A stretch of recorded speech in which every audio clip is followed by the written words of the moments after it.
नमस्कार।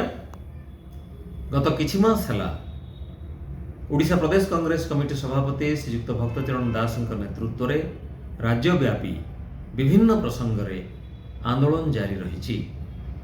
धान किणारे होइथिबा व्यापक अव्यवस्था को नहीं, विशेषकर मंडी रे जो प्रकार चरम अव्यवस्था होइछि एवं 150 क्विंटाल रु अधिक जदि विक्रय हुए ताहले इनपुट सब्सिडी को जो राज्य सरकार बंद कर देइचंती, एई सबु प्रसंग रे विशाल चाषी समावेश मान मध्य कांग्रेस तरफ करा जाइछि। ठीक सेमिति बिजुली को नहीं सरकार ओईआरसी एवं टाटा पावर रो जो मनमानी चली ता विरोध रे मध्य कांग्रेस तरफ आंदोलन जारी रही।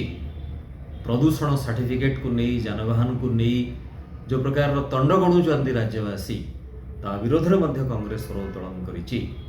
एई सब प्रसंग को नहीं जेहेतु नवनिर्माण कृषक संगठन आसंता 28 तारिख दिन राज्यव्यापी बंद डाकरा देइचंती, ताकू ओडिशा प्रदेश कांग्रेस कमिटी तरफ समर्थन घोषणा करा जाइछि एवं श्रीयुक्त दास एही मर्मरे सबु डीसीसी सभापति को मध्य बंद घोषणा को समर्थन करने पई निर्देश देइचंती।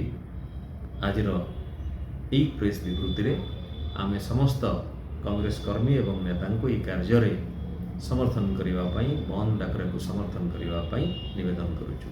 धन्यवाद।